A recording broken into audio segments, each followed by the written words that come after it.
Every day, we wake up and the world is already running. Notifications light up our phones, deadlines wait at the edge of our calendars, people demand answers, input, attention, and without thinking, we do what we've always done. We jump into the day head first, trying to keep up.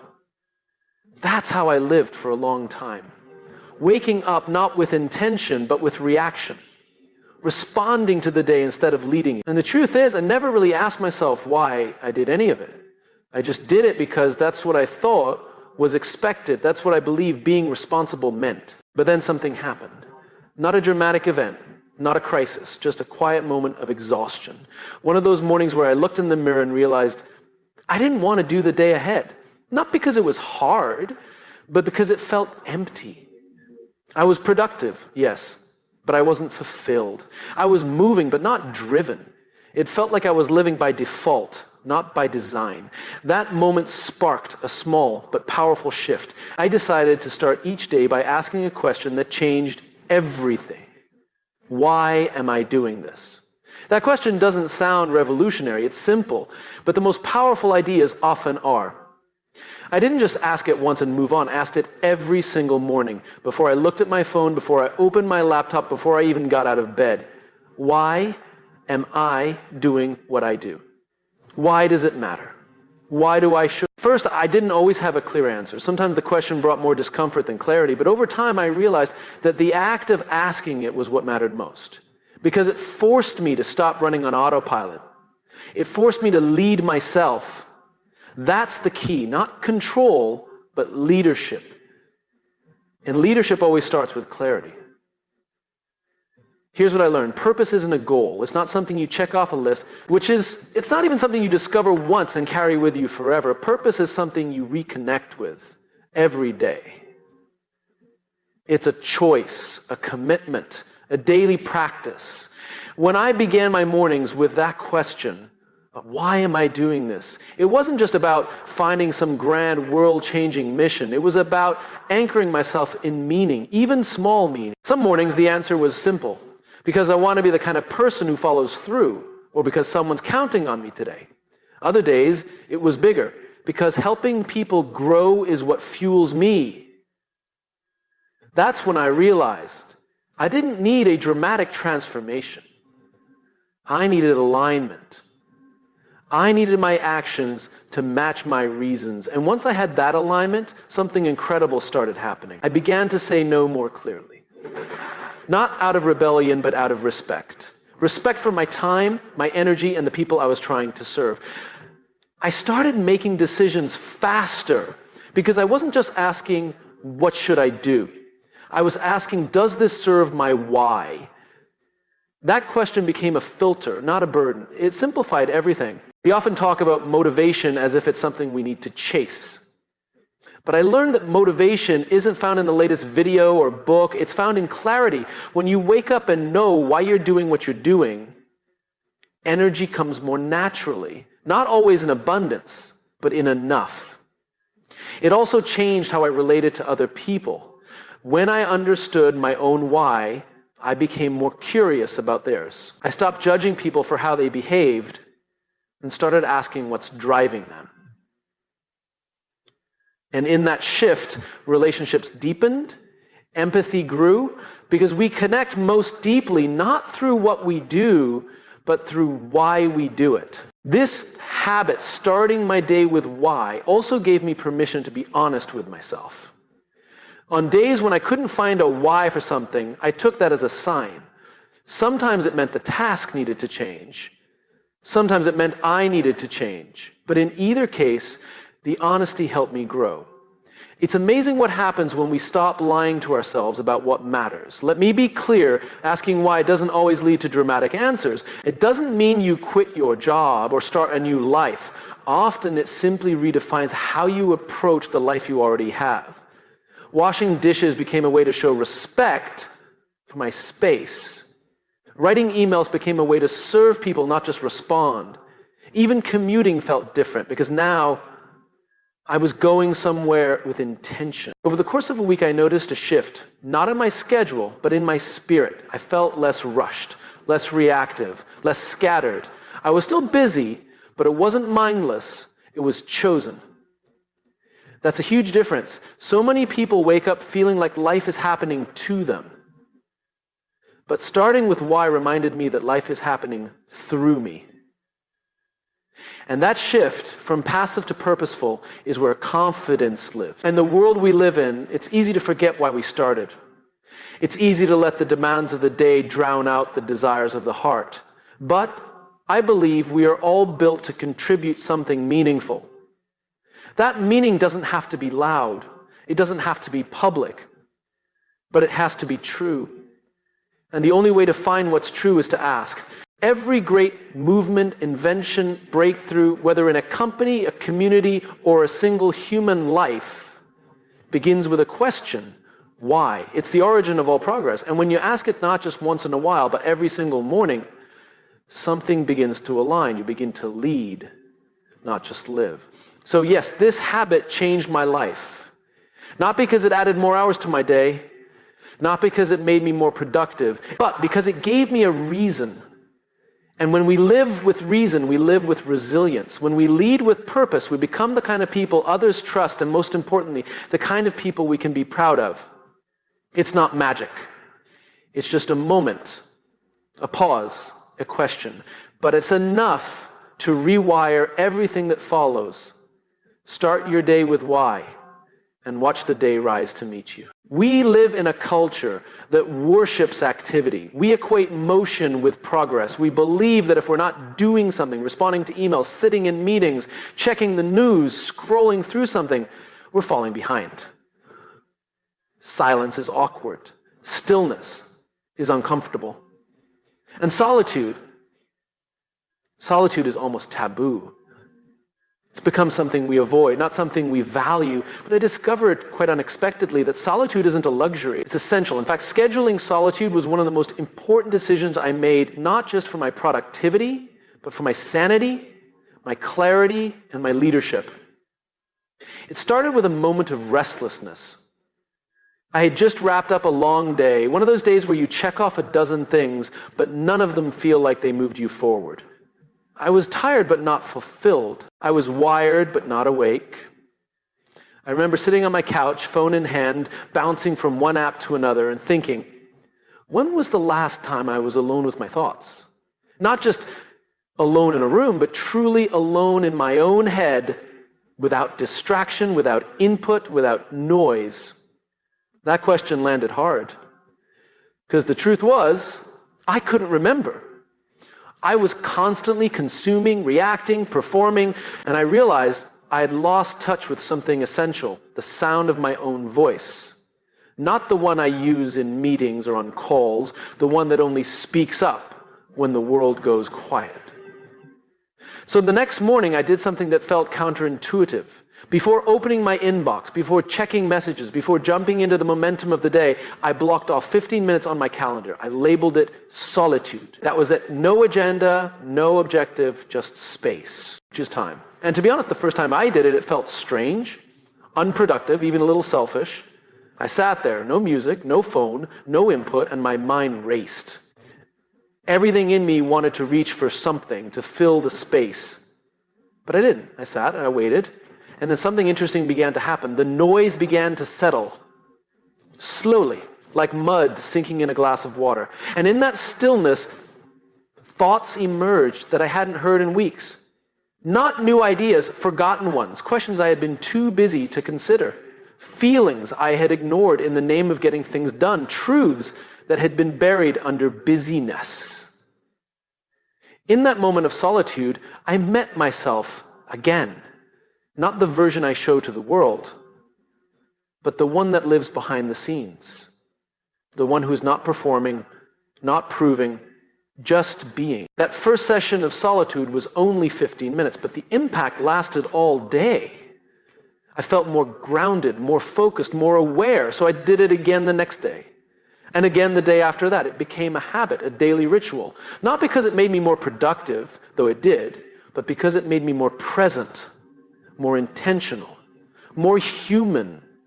What I began to understand was this: solitude isn't about escaping the world. It's about creating space to re-enter it more fully. When we're constantly reacting, we lose perspective. When we're constantly plugged in, we stop listening to ourselves, to others, to what truly matters. Solitude gives us back our capacity for thought. It restores the ability to think clearly, to feel deeply, to choose wisely. Some people say they don't have time for solitude. I used to say the same thing. But the truth is, we make time for what we value. And if we don't value our own clarity, we'll never find the time to reclaim it. Solitude isn't about time, it's about intention. You don't need an hour in the woods. Sometimes all it takes is 10 minutes in a quiet corner. But those 10 minutes can mean the difference between reacting and leading, between following the crowd and listening to your own compass. One of the most surprising things I learned was that solitude made me a better listener. You'd think that sitting alone makes you more self-centrist, but actually, it helped me show up more fully for others. Because when my mind was clear, when I had made space to process my own thoughts and emotions, I had more room to hold space for others. I wasn't distracted by my own mental noise. I was available, attentive. It also helped me become a better decision maker. So often we make choices in the noise. We react to urgency, we respond to pressure. But when I practiced solitude, I started making decisions from a place of clarity, not anxiety. I found that the answers I was looking for didn't always need more information, they needed more space, more quiet, more time to surface. Solitude also revealed some hard truths. There were things I had been avoiding, emotions I had buried under tasks, questions I had delayed by staying busy. When the world goes quiet, those things come to the surface, and while it can be uncomfortable, it's also liberating. Because we can't address what we won't acknowledge. And we can't grow if we don't. Get honest. There's a reason some of the most impactful leaders, thinkers, artists, and visionaries have all practiced solitude.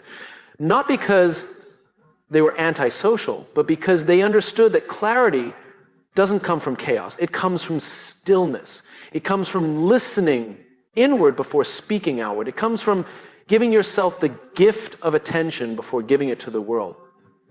The habit of scheduled solitude is deceptively simple. It doesn't look impressive. It won't get applause. You won't post about it. But it will change you. Quietly, powerfully. Over time, you begin to hear things you've missed. You begin to see patterns. You begin to recover your voice. And in a world that's constantly telling us who to be, that voice is priceless. So yes, I scheduled solitude, I treated it like an appointment, and in doing so, I gave myself back something I didn't know I had lost. My inner authority, my direction, my alignment. The world still spins, the emails still come, the pressure hasn't disappeared. But now I meet it from a place of wholeness, not depletion. And if there's one thing I've learned, it's this: silence isn't empty, it's full of answers. You just have to be still long enough to hear them. So I keep that appointment with myself every morning, not because I have to, but because I want to. Because the quiet teaches me things the noise never could. And in those 15 minutes, I remember who I am before the world tells me who to be. That is the power of solitude. And that is why I'll never stop making space for it. There's a strange badge of honor we wear in today's world. It's the badge of being busy. The more plates we spin, the more we feel like we matter. We juggle, we multitask, we keep dozens of tabs open on our browsers and in our minds. We answer emails during meetings, we text during meals, we think about work while we're with our families and think about our families while we're at work. And in all that movement, we believe we're being productive. But what we're really doing is dividing ourselves thinner and thinner until there's almost nothing left that's whole. That was me. For a long time, I wore that badge with pride. I measured my worth by how much I could handle at once. If I wasn't juggling 5 things at once, I felt like I wasn't doing enough. I believed that multitasking was not only efficient, it was essential. Until one day, I looked back on a week filled with activity and realized I couldn't remember a single thing I had done with full attention. Everything had been touched, but nothing had been truly held. That was the moment I began to question everything I thought I knew about being effective. I started asking myself, what if I stopped trying to do everything? What if I simply chose one thing and did it fully? Not forever, just for one day. That question felt radical. It felt almost irresponsible, but I couldn't shake it, so I tried it. I started with something simple. I picked one task, just one, that truly mattered that day, something that moved the needle, that aligned with my purpose, that deserved my full self. I made a decision. For the next hour, however long it took, I would be fully there. No toggling between tabs, no checking my phone, no mental rehearsals of what's next, just full, present, undivided attention. It was harder than I expected, the urge to check something, to respond to a notification, to switch tasks. It was like an itch. But once I pushed through that discomfort, something powerful began to happen. My mind began to settle. My thoughts lined up instead of scattering. I moved slower, but with more intention. And by the end of that one task, something strange happened. I felt satisfied. Not exhausted, not scattered, satisfied. It was a kind of deep fulfillment I hadn't felt in a long time. That day taught me something I'd been missing for years. Depth creates meaning. When we divide our attention across a dozen things, we rob ourselves of the depth required to feel, to truly contribute, to leave a mark. It's not about doing more, it's about doing what matters with presence and purpose. So I kept going. Each morning that week, I asked myself, what is the one thing that matters most today? Not the loudest thing, not the most urgent thing, but the most important thing. Something that if I did it fully would create value, real value. Some days that one thing was a work project, other days it was a conversation I'd been avoiding. Once it was taking time to think, not just act. And once I identified that thing, I made it sacred. I carved out time, cleared distractions, and gave it everything I had. And the results? I accomplished fewer tasks, but more progress. I was less busy, but more effective. I felt less drained and more energized. The more I practiced this, the more I realized how much time and energy I'd been losing to divided focus. It's not the number of tasks that drain us, it's the cost of constantly shifting our attention from one thing to another without ever landing. This habit of doing one thing fully also changed the quality of my work. Ideas became sharper, solutions came faster, conversations became more meaningful. Because I was no longer skimming the surface of everything. I was going deep on what mattered. And in that depth, I found not just clarity, but connection. Connection to the task, connection to the purpose behind it, connection to the people it impacted. One of the most profound changes was in how I related to other people. When I was in a conversation, I was in the conversation. No mental checklist running in the background, no quick glances at my phone, just full presence. And people noticed. They opened up more. They listened more. Because presence is contagious. When someone senses that they have your full attention, it gives them permission to bring their full self too. That kind of exchange can't happen in half-listening, half-doing environments. It only happens when we choose to be where we are fully. There's something else I learned. Doing one thing fully doesn't mean doing everything perfectly. It means doing it with integrity, with presence, with care, even when it's small, especially when it's small. I started applying this habit to the mundane things too, washing dishes, folding laundry, walking from one room to another. And even those small acts began to feel different. Because it wasn't about what I was doing, it was about how I was doing it. We think multitasking makes us more valuable, but in truth it often makes us more forgettable. When we do many things at once, we rarely do anything in a way that leaves a mark. But when we do one thing with full presence, people feel it, we feel it, and it makes a difference. There's a beautiful paradox here. The world tells us that success comes from doing more, but real impact comes from doing less more deeply. Not every day will be perfect. Life happens. Urgencies arise. But even on those days, this habit gives me an anchor. It reminds me that I am not a machine designed to maximize output. I am a human being designed to contribute meaning. And meaning doesn't come from motion. It comes from intention.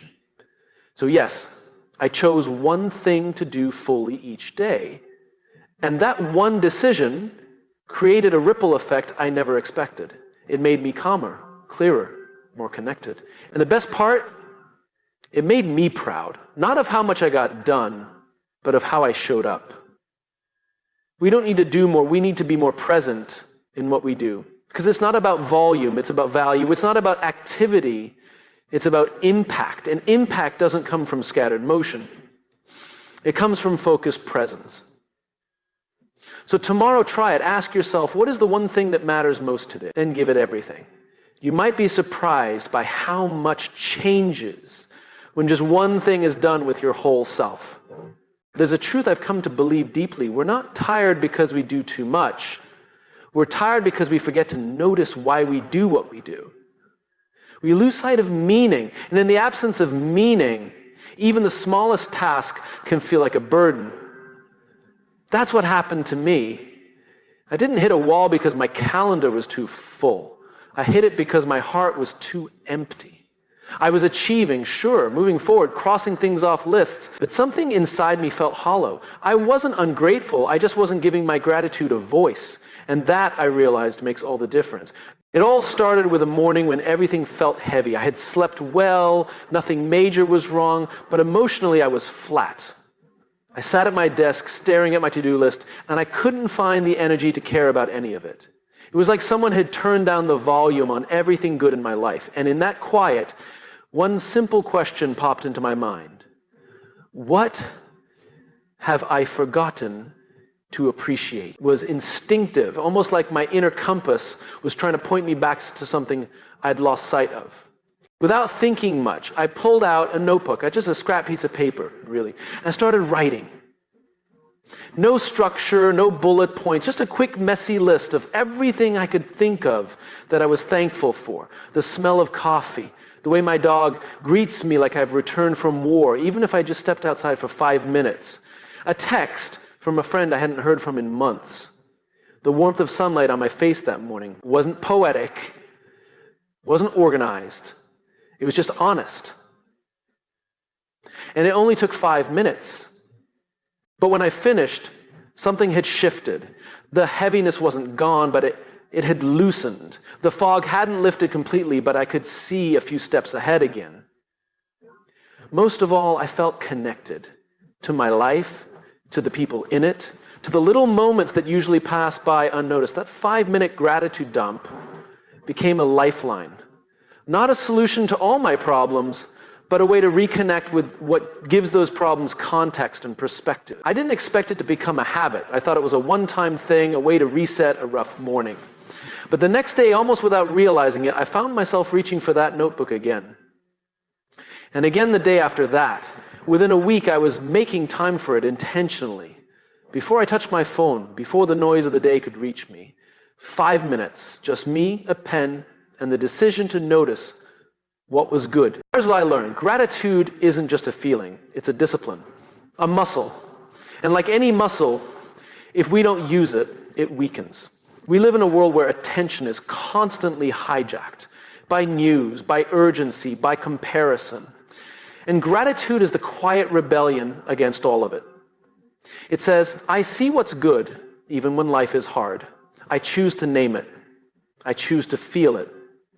Not because everything is perfect, but because not everything has to be in order for something to be beautiful. The beauty of the 5-minute gratitude dump is that it's raw. It's not curated for social media. It's not shared. It's not impressive. It's real. Sometimes I write about big things, meaningful relationships, moments of clarity, the courage to say no, but often it's tiny things. Socks fresh out of the dryer, a good laugh at the wrong time, a deep breath that reminded me I'm alive. And in noticing those things, I began to realize how rich my life already was, how much I had been given even while chasing more. Something even more powerful began to happen over time. I noticed that the tone of my internal voice began to shift. That critic in my head, the one always pointing out what's missing or wrong, started to quiet down. It's not that it disappeared, but gratitude gave me a counterbalance, a way to remind myself daily that not everything is broken, that even when things are difficult, they are also layered with grace. This practice also began to affect the way I showed up for others. When I start my day rooted in gratitude, I listen better. I lead with more compassion. I'm slower to anger, quicker to forgive. It's not magic, it's perspective. When I take the time to acknowledge the abundance around me, I stop acting from a place of lack. And that shift changes everything. I remember one morning in particular, a few weeks into the habit, when I woke up feeling overwhelmed. There was a confrontation I knew I had to have that day. I was anxious. Part of me wanted to skip the gratitude practice, to dive straight into the logistics of the day. But I didn't. I made myself sit down, I started writing, and as I wrote about the courage I had in the past, about the support I knew I could count on, about the growth this challenge might bring, I felt different. Not invincible, but grounded. I walked into that difficult conversation not with dread, but with steadiness. That's what 5 minutes of gratitude gave me, a shift in posture. What's incredible is that this habit costs nothing. No special tools, no fancy training, just a decision. A decision to begin the day with appreciation instead of anxiety, with presence instead of panic. 5 minutes to tell yourself the truth about what is already good, already working, already a gift. We spend so much of our lives chasing the next thing, we rarely pause to name what we've already received. And here's the paradox. The more I practiced gratitude, the more progress I made. Because I wasn't moving from fear, I was moving from fullness. And fullness fuels consistency, it fuels joy, it fuels generosity. It makes the journey lighter, not because the road changes, but because you change. So I keep the habit. Every morning, no pressure to make it perfect, no goal to write a certain number of things. It's just 5 minutes to turn inward and upward. To remember that life doesn't need to be epic to be meaningful. That joy doesn't only live in the extraordinary. It often hides in the ordinary, waiting to be named. And every time I do, I remember that I'm not starting from zero, I'm starting from enough. And that might be the most powerful place to begin anything. We're hardwired to move away from pain. That's human. You touch something hot, you pull your hand back. You feel emotional discomfort, you distract, numb, avoid, escape. It's a survival instinct. We're taught from a young age to fix what's broken, solve what hurts, distract ourselves from anything that feels uncomfortable. But what if some of the most important growth only happens when we don't rush to fix it? What if the answer isn't to run, but to stay? That question confronted me one day in the middle of what should have been an ordinary moment. I was feeling off, not broken, not overwhelmed, just unsettled. There was no clear cause, no dramatic event, just a lingering tightness in my chest, a kind of emotional static I couldn't explain. And every instinct I had told me to escape it. Watch something, eat something, check my phone, busy myself, numb it, distract it, do anything but feel it. But that day, for reasons I still can't fully explain, I didn't move. I sat. I closed the laptop, I put the phone face down, I didn't journal, I didn't meditate, I didn't try to turn it into a lesson, I just sat with the discomfort. Not trying to change it, not judging it, just noticing it. I breathed into it slowly, like I was keeping company with something I didn't understand. And the strangest thing happened, the discomfort didn't get worse. In fact, it softened. Not all at once, but gradually. Like a friend who stops shouting once you stop running from them. That moment revealed a truth I had overlooked for most of my life. Discomfort isn't the enemy. It's a messenger. And most of us spend our lives running so fast from the message, we never get to hear what it's actually trying to say. From that day forward, I made a decision not to chase discomfort, but not to run from it either. To learn how to stay, to be with it, to sit in silence when silence feels awkward, to feel sadness without immediately trying to turn it into gratitude, to feel frustration without forcing myself to be positive. Not because I enjoy those feelings, but because I know now that avoiding them costs more than feeling them ever could. We live in a world that prizes quick solutions.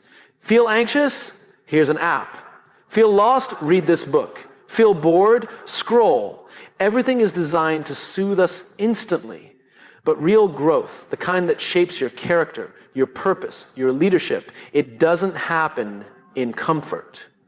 It happens in the quiet discomfort we usually try to skip. Sitting with discomfort taught me something I didn't expect. Emotions aren't permanent, they move, like waves. And when I stopped resisting the wave, it passed on its own.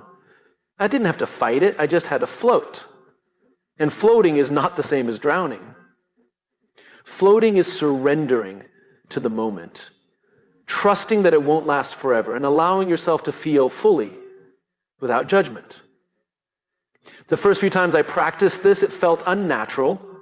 Everything inside me screamed to get up, to distract, to find something to fix. But every time I stayed, even just a little longer than I wanted to, I noticed a shift.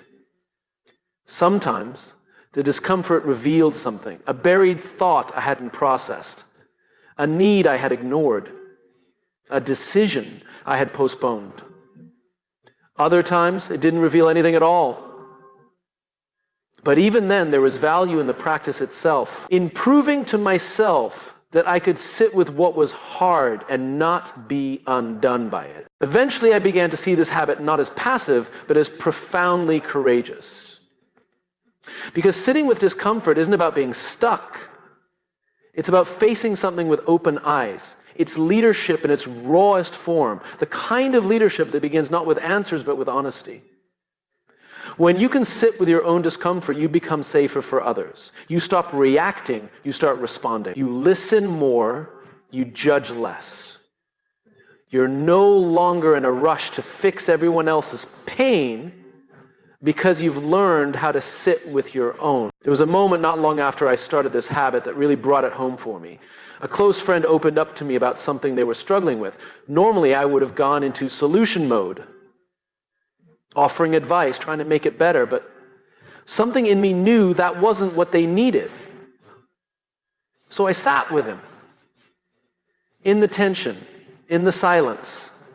I didn't try to take the discomfort away, I just shared it. I listened, I stayed. And afterward, they said something that stuck with me. You didn't make me feel better, you made me feel less alone. That's the power of sitting with discomfort. It doesn't always solve a problem. Sometimes it just makes space. And in that space, healing begins. This practice also changed how I saw myself. I used to think that being strong meant staying positive no matter what. But now I know that strength often looks like letting the tears come, letting the doubt speak, letting the fear breathe. And not shrinking in the face of it, not making it bigger than it is, but not pretending it doesn't exist either. Sitting with discomfort gave me access to parts of myself I had kept hidden. It gave me language for things I didn't know how to name. And most of all, it gave me peace, not the kind of peace that comes from everything going well, but the kind that comes from knowing you can handle what doesn't. This habit isn't flashy. It doesn't make for great headlines. It won't earn you applause, but it will make you more whole. And that wholeness, quiet, grounded, steady, is what fuels the kind of impact that lasts. So yes, one of the 5 habits that changed my life in a single week was simply this. I learned to sit with discomfort. Not fix it, not flee it, just sit. And in doing so, I discovered that the parts of me I thought were weak were just waiting for me to stay long enough to listen. That some of the answers I was chasing were sitting quietly beneath the noise I kept running toward. That discomfort, when embraced, becomes a doorway, not a dead end. And now, when discomfort knocks, I don't flinch. I don't reach for a distraction. I pull up a chair. Because I know that within that discomfort lives something honest, something true, something I was always meant to hear.